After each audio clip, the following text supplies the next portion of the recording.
नियंत्रण एवं निर्देशन के बगैर कार्य करना संगठन को तोड़फोड़ करने के बराबर है, सैबोटेज करने के बराबर है। साथियों, ये जो सब्जेक्ट हमने रखा है, ये सब्जेक्ट संगठन बनाने और चलाने वाले जो लोग हैं, उन लोगों को संगठन पर नियंत्रण करना चाहिए। संगठन चलाने वाले लोगों ने निर्देशन देना चाहिए, मगर और उस दायरे में रहकर एंटायर मशीनरी को कार्य करना चाहिए, तो उद्देश्य पूरा होता है।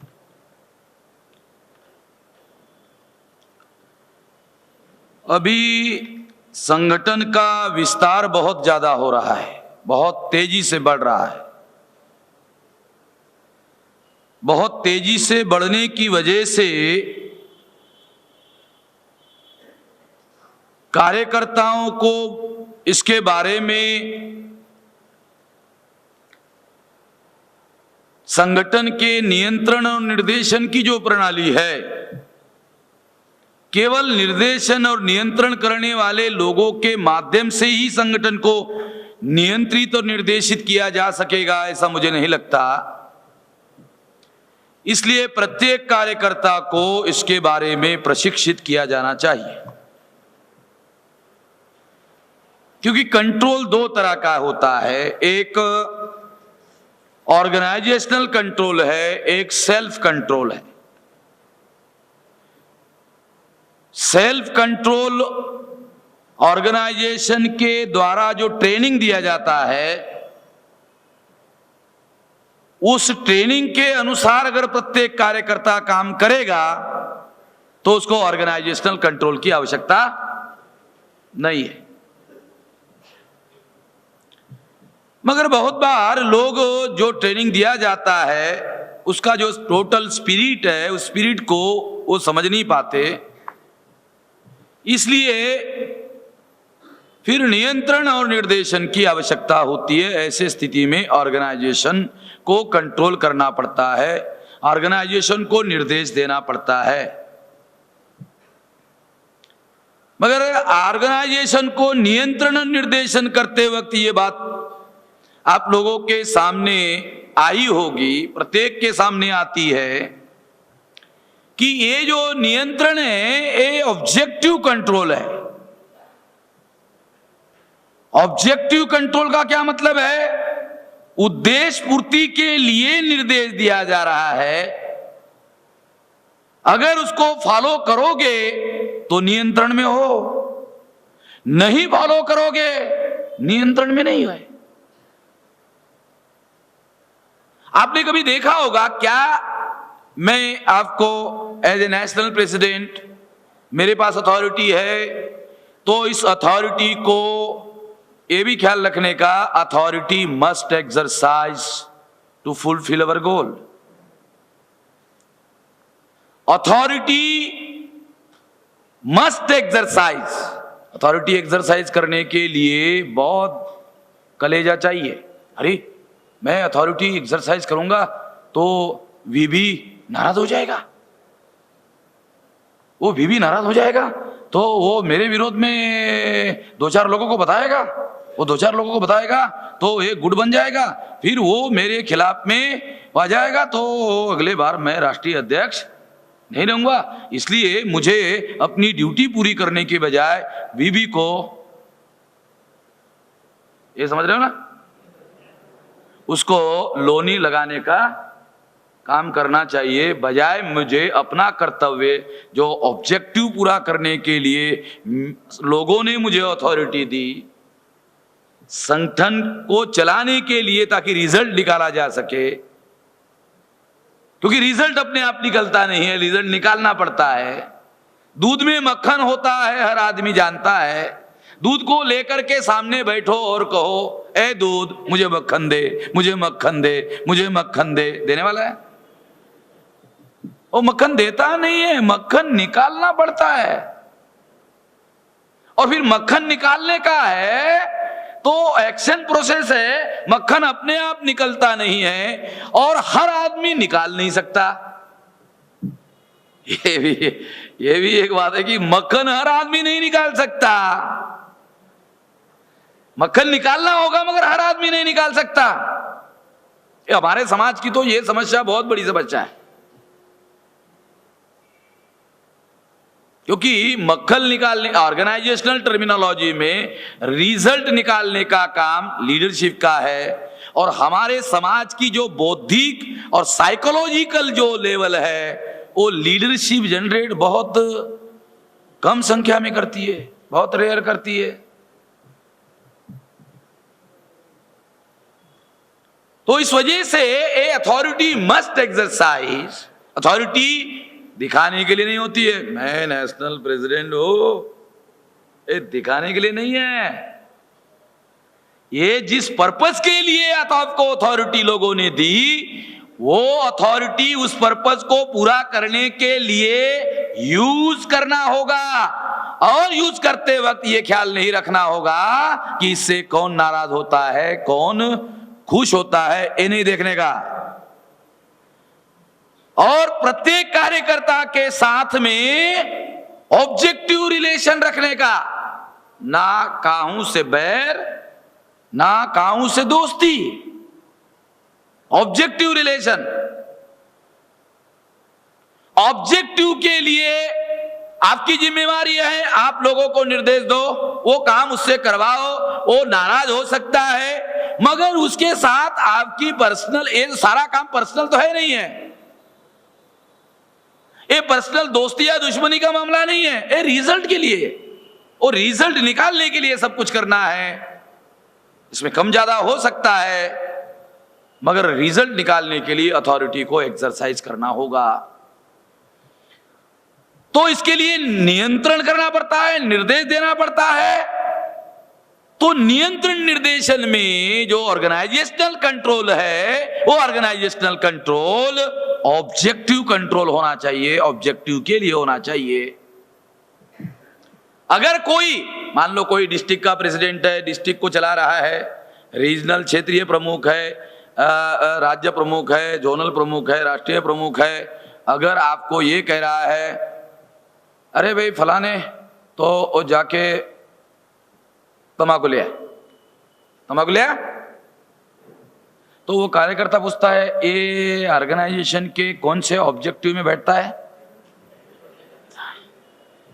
तो बराबर है, बीड़ी बंडल लिया, तम्बाकू लिया है, पान लिया।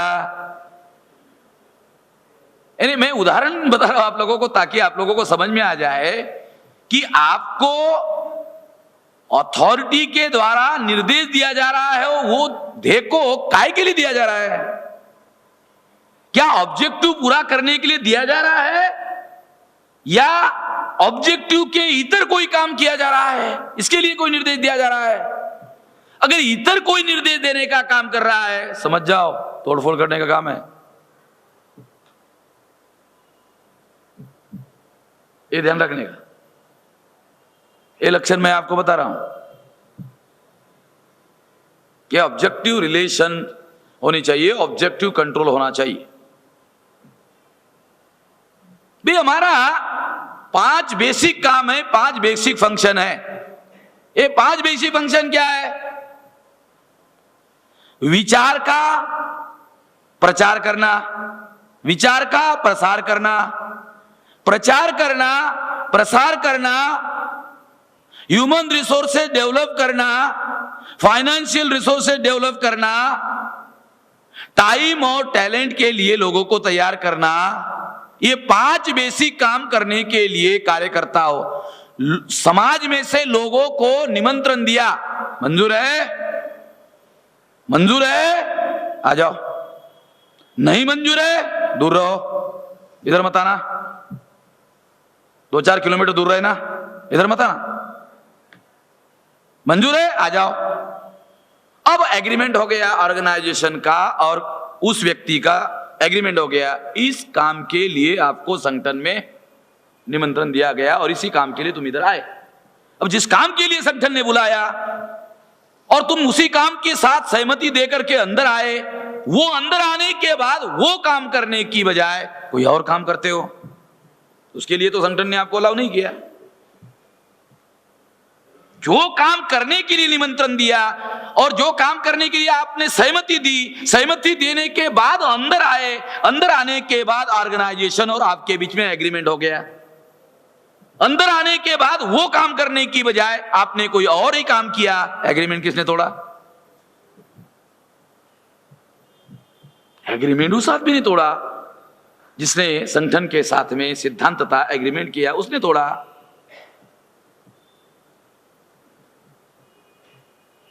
तो अगर ऐसा होता है तो ऐसा काम करने के लिए किसी भी कार्यकर्ता को संगठन में अलाउ नहीं है। ये 5 काम करने के लिए आपको संगठन में काम करने के लिए लाया गया है। हम देखो मंच पर से बोल रहा हूं, फिर ये बोलेंगे ये है वो है, अभी ये कोई छुपी हुई बात नहीं, मंच पर से बोल रहा हूं, अखबार में छप जाएगा और सारी जानकारी आपको आ जाएगी। ये है भैया, इसके लिए आपको संगठन में लाया गया है। आपको ठीक लगता है तो आप करो, आपको ठीक नहीं लगता है राम राम, जय भीम। उधर काय को जय भीम करने का, साला उधर तो राम राम है।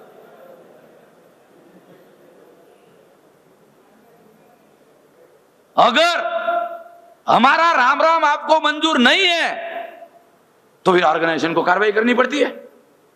हम तो एक बोलते भाई आप इसे नहीं सहमत है, जाओ आपका कार्यक्रम रखते हैं, फेयरवेल कार्यक्रम रखते हैं, आपको भेंट देते हैं, फूल वगैरह गुच्छा देते हैं, जाओ, यानी राजी खुशी राजी खुशी, झगड़ा नहीं होना चाहिए, क्योंकि कल हो सकता है आपको अकल आ जाए, फिर आ सकते हो, कोई बात नहीं, कोई बात नहीं। जब समझ में आ जाए, जब समझदारी आ जाए, एक ऐसा थोड़ी है कि समझदारी कब आएगी सारे हम बता नहीं सकते। और हमारा कोई पर्सनल झगड़ा हमारा कोई पर्सनल झगड़ा तो है नहीं है कि साले इसको, इसलिए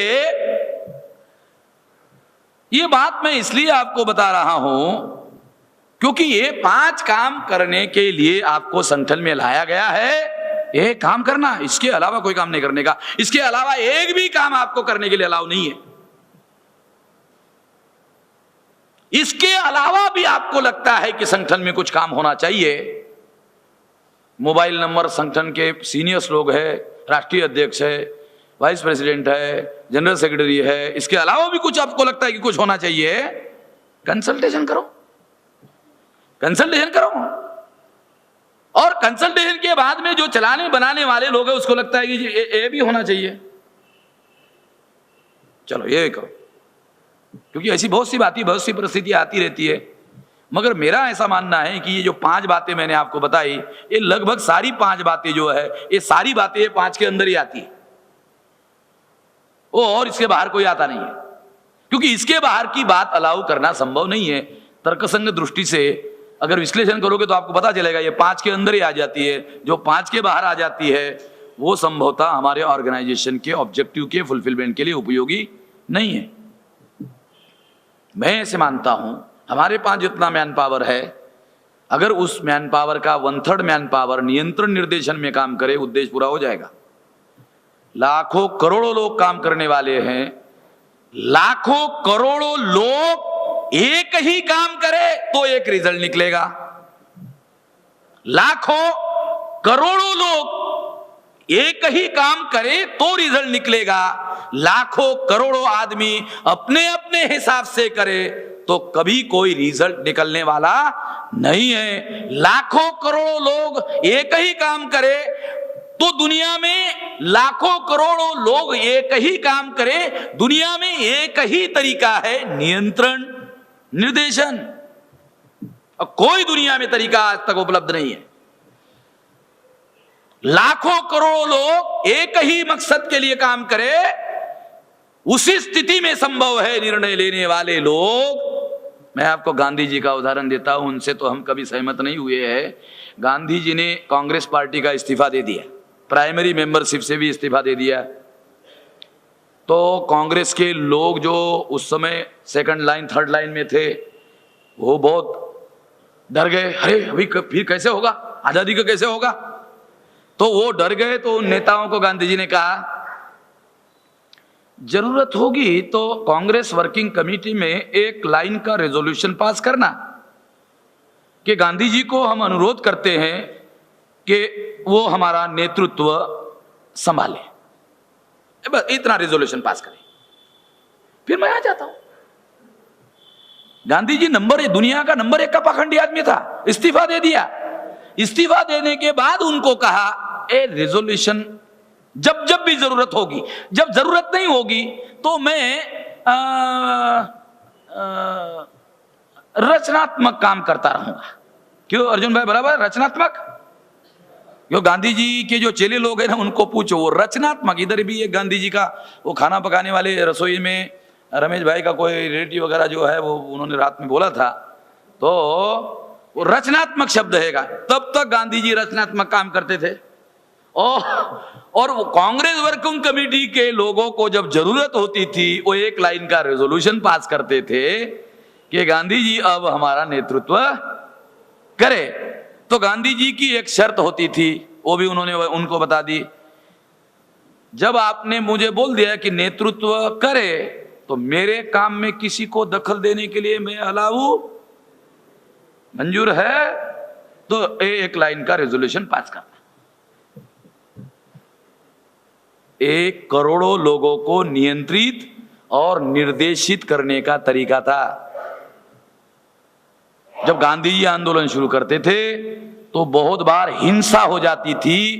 तुरंत गांधी जी एक अखबार को स्टेटमेंट देते थे, आंदोलन पीछे ले रहा हूं, खत्म। कोई कांग्रेस का नेता कोई कुछ नहीं बोलता था। कांग्रेस के नेता ने बोला तो भविष्य में गांधी ने उसको बोला था, दोबारा आऊंगा नहीं स्वीकार करने के लिए, नेतृत्व स्वीकार करने। अब नेताओं को मालूम था जनता पर गांधी जी की पकड़ है, ये गांधी जी के बगैर मामला चलने वाला नहीं है।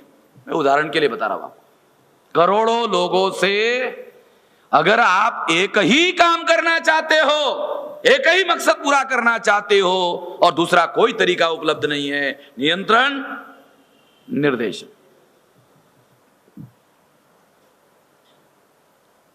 ये बात साथियों हम लोगों को ठीक से सही तरीके से ध्यान रखना होगा। आज गांधीनगर के अधिवेशन के बाद हमारे समाज के पास एक राष्ट्रीय मंच की जरूरत है, और मैं ही मानता हूं कि गांधीनगर के अधिवेशन के बाद हमारे समाज के पास अभी एक राष्ट्रीय मंच है। अब आज हमारे पास एक राष्ट्रीय मंच है, जरूरत थी, है। अब इसको किसी भी हालत में ये खबरदारी लो, प्रत्येक आदमी को बता रहा हूं, खबरदारी लो कि इसका कोई नुकसान, इंच भर का नुकसान जो है कोई ना करे। अपने से खबरदारी लो, सारा ठेका मेरा नहीं है, क्योंकि ये कोई प्राइवेट लिमिटेड कंपनी है वामन मेश्राम की, कि वामन मेश्राम का शेयर होल्डिंग में 51% है, इसमें मेरा कोई शेयर नहीं है। ये आप लोगों की भी जिम्मेवारी है कि इसका किसी किस्म का कोई नुकसान नहीं होना चाहिए। ये खबरदारी लेना प्रत्येक व्यक्ति की जिम्मेवारी है, ये खबरदारी प्रत्येक व्यक्ति को लेना होगा, क्योंकि अभी हमारे पास में बहुत मुश्किल से ये राष्ट्रीय स्तर का मंच खड़ा हो गया है, और ये 2009 तक बहुत विशाल पैमाने पर विकसित हो जाएगा, ये हो जाएगा। अभी ऐसा मैकेनिज्म हमने बनाया हुआ है, ऐसी बहुत सारी बातें हमने डेवलप की हुई है कि हमारा दुश्मन इसको तोड़फोड़ करने की बहुत कोशिश करेगा, आने वाले समय में और भी करेगा। तो अभी हम लोगों ने, मैं इसके बारे में अभी सारे लोगों को अभी हम लोग इसके बारे में जनता में भी, पब्लिक में भी लोगों को अवेयरनेस करने का कार्यक्रम करेंगे। पब्लिक में से भी लोगों को साथ सहयोग नहीं मिलना चाहिए, ये भी खबरदारी लेंगे। और जो खबरदारी हम ले रहे हैं, तो मैं आपको बताता हूं कि अपर्डे साहब और मैंने ऑब्जेक्टिव के लिए ही जल्ली के साथ झगड़ा किया, और उसने ऑब्जेक्टिव के लिए, ऑब्जेक्टिव के विरोध में स्टैंड लिया। क्या हुआ जल्ली का, क्या हुआ? हम 2 लोग निकल के बाहर आए थे ऑफिस के, खबरडे साहब और मैं बाहर आ गए थे। हम 2 बाहर आए थे, कार्यकर्ताओं को मालूम है। जल्दी के साथ ऑफिस, टेलीफोन नंबर, अखबार, रिसोर्सेस सब कुछ दे करके हम 2 लोग वापस आए। वो झल्ली साला गायब हो गया और हम लोगों ने हजारों कार्यकर्ता तैयार की और उसके साथ में मिसलीड होकर जो लोग गए थे वो घर में तो बैठ ही गया, वो लोग भी घर में बैठ गए, स्पॉइल हो गए। क्योंकि जो ऑब्जेक्टिव छोड़ देता है, लोगों को संभालने के लिए जो ऑब्जेक्टिव छोड़ता है तो ऑब्जेक्टिव छूट जाता है। और कुछ दिन के बाद जो कार्यकर्ता को उसने संभालने के लिए ऑब्जेक्टिव छोड़ा, वो कार्यकर्ता बाद में उसको छोड़ जाते हैं। पहले वो ऑब्जेक्टिव को छोड़ता है लोगों को अपने गुट में शामिल करने के लिए, और बाद में क्या होता है, वो धीरे धीरे वो जो साथ में लगे लोग होते हैं वो उसको छोड़ना शुरू कर देते हैं और दोनों तरफ से उसका मामला रफा दफा हो जाता है, खत्म हो जाता है। ऐसा जल्दी के साथ हुआ, ऐसा नेत्राम सिंह के साथ में हुआ, ऐसा रामकिशन गहलावत के साथ में हुआ, ऐसा गंगावने के साथ में हुआ, हमारे सामने हुआ, जिन्होंने ऑब्जेक्टिव के लिए स्टैंड नहीं लिया। खापर्डे साहब और हमने हमेशा कि कौन आदमी नाराज होता है, कौन आदमी खुश होता है, इसकी हमने कभी परवाह नहीं की। ऑब्जेक्टिव को नहीं छोड़ा, विचारधारा को नहीं छोड़ा, क्योंकि अगर आप ऑब्जेक्टिव और आइडियोलॉजी को नहीं छोड़ते हैं और लोग छोड़कर जाते हैं, हजारों लोग तैयार हो जाएंगे, क्योंकि तैयार करने वाला ऑब्जेक्टिव आपके पास में है, तैयार करने वाला विचार आपके पास में है, हजारों लोग तैयार हो जाएंगे। ये हुए, ये प्रैक्टिकल अनुभव भी हमारे पास में है। इसलिए हमने कभी भी ऑब्जेक्टिव और आइडियोलॉजी के साथ में कभी कंप्रोमाइज नहीं किया और परवाह नहीं की। बोरकर का क्या हुआ, अभी उत्तर प्रदेश में बरेली में अधिवेशन लिया, 56 लोग 3 बजे तक थे, 3 बजे के बाद में 32 रह गए स्टेट अधिवेशन में। तो उन लोगों ने कहा अरे यार लोग कम है, चलो कल देख लेते, अभी ये तो हो नहीं सकता, कल देख लेते। कल लोग आए, लोगों ने पूछा कल होगा क्या, नहीं लोग आएंगे तो करेंगे। जो 32 लोग रह गए थे उनको कहा कल लोग आएंगे तो करेंगे। अब वो जो 32 आए थे अगली बार आएंगे, वो 32 को लगेगा अरे हला ये जो लोग हैं इनके अंदर ही साला कोई कमिटमेंट नहीं है। बुद्धा ने जब पहली मीटिंग ली 5 लोग उपस्थित थे, 5 को ही समझाया, 5 को ही समझाया, 6-7 क्यों नहीं है ये समझ उसके सामने नहीं थी। ऑब्जेक्टिव के साथ में था, विचारधारा उसके साथ में थी, उसके लिए 5 लोगों को समस्या नहीं थी। तो साथियों ये बात हम लोगों को ध्यान रखना होगा, ये बहुत फंडामेंटल बात है, ये हमेशा प्रत्येक कार्यकर्ता को ध्यान रखना चाहिए। इसके बाद में अगर आप 2009 का टारगेट पूरा करना चाहते हो, 2009 का टारगेट पूरा करना चाहते हो तो शायद आप 2009 के टारगेट के बारे में 24 घंटा नहीं सोचते होंगे। आप लोग कार्यकर्ता लोग, हमारा वेलविशर, हमारा सपोर्टर, हमारा कार्यकर्ता कदाचित 24 घंटा नहीं सोचता होगा, मगर संगठन के पास कोई तो आदमी, कम से कम एक तो आदमी ऐसा हो जो 2009 के बारे में 24 घंटा सोचे। एक तो हो, 2, 3, 4, 5, 10 होने चाहिए, मगर कम से कम अगर ये ना हो तो एक तो होना चाहिए जो 24 घंटे यही सोचे, ताकि जो लोग नहीं सोच रहे हैं उनको सोचने के लिए कहता रहे, टेलीफोन करता रहे, अरे भाई बीबी सोच रहे हो क्या ये मुझे लगता है कि तू तो गाड़ी में रेल में ही घूम रहा है और शायद तू भूल गया है, तो मैं थोड़ा टेलीफोन से याद दिलाता हूं। तो याद दिलाना पड़ता है। ये जो सचिवालय में जो सचिव होता है, सेक्रेटरी होता है, वो डिस्ट्रिक्ट कलेक्टर को टेलीफोन करता है, अबे कुलकर्णी, अबे वो फाइल भेजा था उसका क्या किया तूने? तो कुलकर्णी जो जिलाधिकारी है वो क्या करता है, वो सेक्शन सुपरवाइजर जो होता है उसको बुलाता है, अरे इधर आ पंड्या, इधर आ, अबे वो फाइल दिया था, वो साले उधर से मुझे गाली पड़ी, गाली नहीं दिया उसने, मगर वो अरे वो मुझे वो गाली दे रहा, वो क्या वो उसका फाइल का। तो वो जो सेक्शन सुपरवाइजर है उसके नीचे कोई हमारा जेठा भाई, घेटा भाई, हमारा आदमी जो बाबू बाबू होता है वो होता ही है, उसको बोलता है जेठा भाई इधर आ जाओ, सारा काम छोड़ दो, सारा काम छोड़ दो, सारा काम छोड़ दो, ये फाइल मुझे अभी 2 घंटे में लाओ, लाओ रेडी करके लाओ। नहीं वो साहब वो दूसरा बोल रहा हूं ना, वो सारा छोड़ दे, अभी वो ले आ, पूरा रेडी करके ले आ, अभी के अभी मुझे जाना है, 2 घंटे में कैबिन में मुझे घुसना पड़ेगा, नहीं तो मुंह मुझे गाली देने की सिवा छोड़ेगा नहीं वो। आपको कर्मचारी हो इसलिए आपको बता रहा हूं, एक काम को रिजल्ट में परिवर्तित करने के लिए क्या करना पड़ता है। तो कोई तो आदमी हो जो पूछने वाला हो, ये ह्यूमन साइकोलॉजी है, जब तक किसी काम के बारे में आप पूछोगे नहीं, काम करने वाले आदमी का अटेंशन उस काम के प्रति कंसंट्रेट होता नहीं है।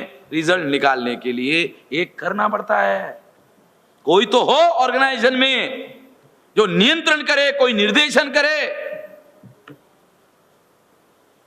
इसलिए जो निर्देश दिया जाता है उसको निर्णय लेने वाले लोग, मान लो 5 लोग है, 10 लोग है, 11 लोग है, करोड़ों लोगों का संगठन है, नियंत्रण निर्देशन निर्णय लेने वाले 8-9 लोग है, करोड़ों लोगों के लिए निर्णय लिया, वो निर्देश देकर नहीं करेगा तो कौन सा तरीका है।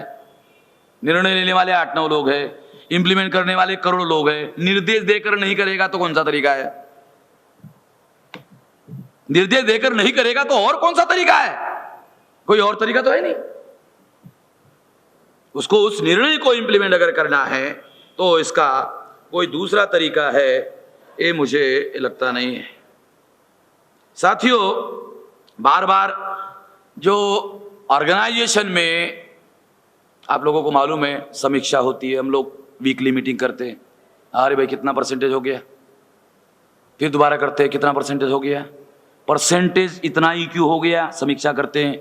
समीक्षा से इंफॉर्मेशन मिलती है, जो इंफॉर्मेशन मिलती है उसको ध्यान में रख करके दूसरा डिसीजन बनाना पड़ता है, वो जो दूसरा डिसीजन बनाना पड़ता है वो उसके लिए निर्देश देना पड़ता है, वो निर्देश के अनुसार फिर काम करना पड़ता है, करवाना पड़ता है। एक काम करना है, एक काम करवाना है। हमारे लोगों को हम कार्य करता है ये कहने का बड़ा गर्व है, कार्य करता ही नहीं है फिर भी कार्य करता है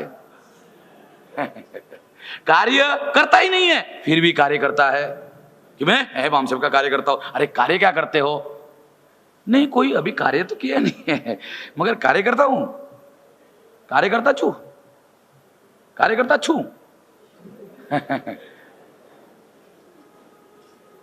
तो ये इस तरीके से ये काम होता नहीं है, ये बात हम लोगों को ध्यान रखना होगा। आखिरी बात साथियों मैं आपको बताना चाहता हूं कि संगठन ने आपको 2009 का कार्यक्रम बताया, संगठन ने आपको फंडिंग की सारी स्कीम बताई, संगठन ने सारे देश भर में इकट्ठा होकर के चर्चा करके निर्णय लिए, सारी बातें आप लोगों के सामने हैं। तो अभी आपके सामने एक ही मामला है। क्या मामला है? जो सोचना था निर्णय के पहले सोच लिया, निर्णय के पहले सोच लिया, विचार कर लिया, विचार करने के बाद निर्णय कर लिया, निर्णय करने के बाद सोचने का मामला खत्म हो गया। क्यों भाई मेवाड़ा? निर्णय के पहले जो कुछ भी सोचना है वो सोचना है, निर्णय कर लिया, निर्णय के बाद सोचने का नहीं है। निर्णय के बाद एक ही काम है, अमल करने का। निर्णय के बाद नहीं सोचने का। निर्णय के पहले प्रोसेस है, निर्णय के पहले सोचने का, निर्णय के बाद नहीं सोचने का, निर्णय के बाद में अमल में लाने का। 2009 के बारे में, सोशल नेटवर्किंग के बारे में, भौगोलिक नेटवर्किंग के बारे में, फंडिंग के बारे में, सारा हमारे पास सब कुछ है। अब हमारे पास केवल इंप्लीमेंट करना है, अमल में लाना है, इसके अलावा कुछ नहीं करना है। और बेहतरीन किस्म से कैसे अमल में ला सकते हो इसके बारे में सोचो। अगर सोचना खुजली है बहुत सोचने की, अगर सोचने की खुजली है तो इसको बेहतरीन किस्म से कैसे अमल में लाया जाए करो। वरना जितना संगठन ने सोचा उतना फॉलो करो, और ज़्यादा इसको सोचने की ज़रूरत है ऐसा मुझे नहीं लगता है। ये बात आपको निश्चित रूप से ध्यान देनी होगी। साथियों, एक बात हमारे साथी कार्यकर्ता रणवीर भाई ने बताई कि હોદ્દાની જરૂર નથી, હોદ્દાની જરૂર નથી। संगठन फॉर्मल ऑर्गेनाइजेशन है तो राष्ट्रीय अध्यक्ष चाहिए, वाइस प्रेसिडेंट चाहिए, जनरल सेक्रेटरी चाहिए।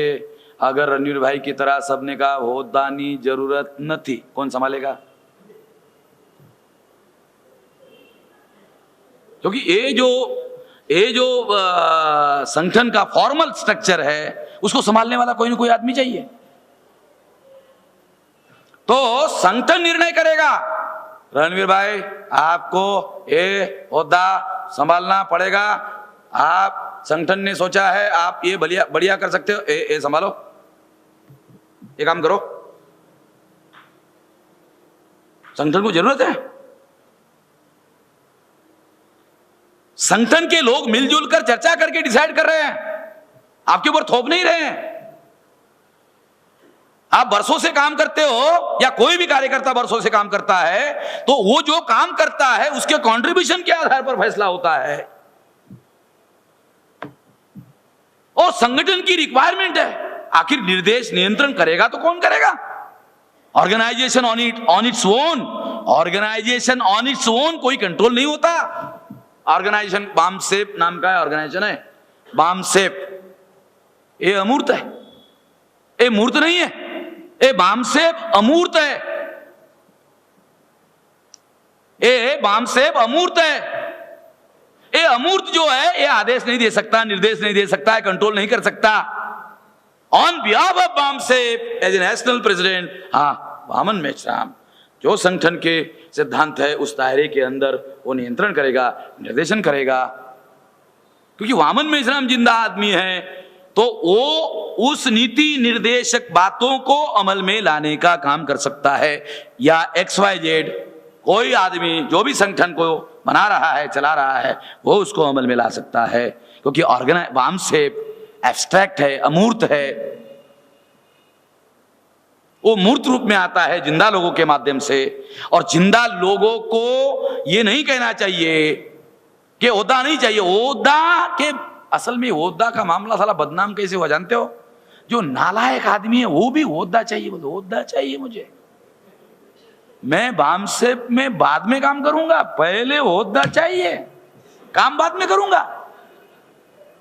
अच्छा चलो ठीक है, दे दिया। देने के बाद में क्या करता है? अरे कचरा भाई, पूंजा भाई, जेठा भाई, हाँ ये करो, हाँ तुम, अरे मैं ओहदा हूं ना, मेरे पास ओहदा है ना। साला पहले भी नहीं करता, ओहदा आने के बाद भी नहीं करता है।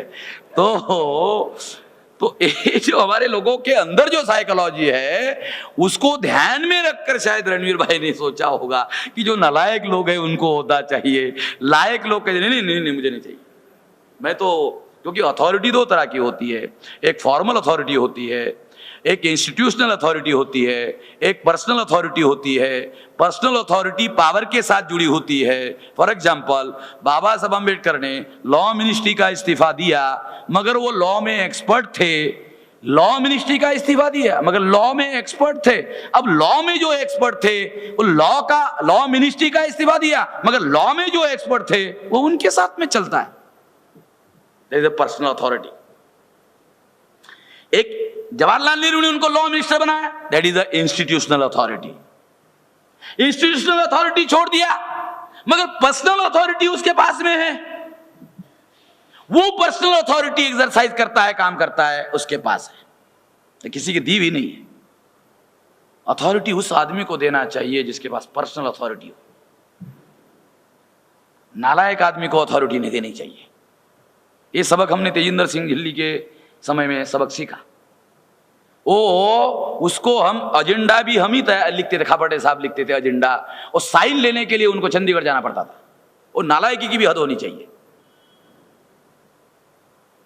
बोलना नहीं चाहिए, मगर अभी जो फैक्ट है एक बार गया, वो उसने 10-15 साल काम करने के बाद में मैं बैठा था, खाबड़े साहब को, खाबड़े साहब बाबा साहब अम्बेडकर का जो बायोग्राफी है वो बढ़िया किसने लिखा है? ओ मुझे दे दो जरा, मैं पढ़ूंगा। 15 साल बाद, बामसेप में 15 साल काम करने के बाद बाबा साहब अम्बेडकर की बायोग्राफी कौन सी बढ़िया है?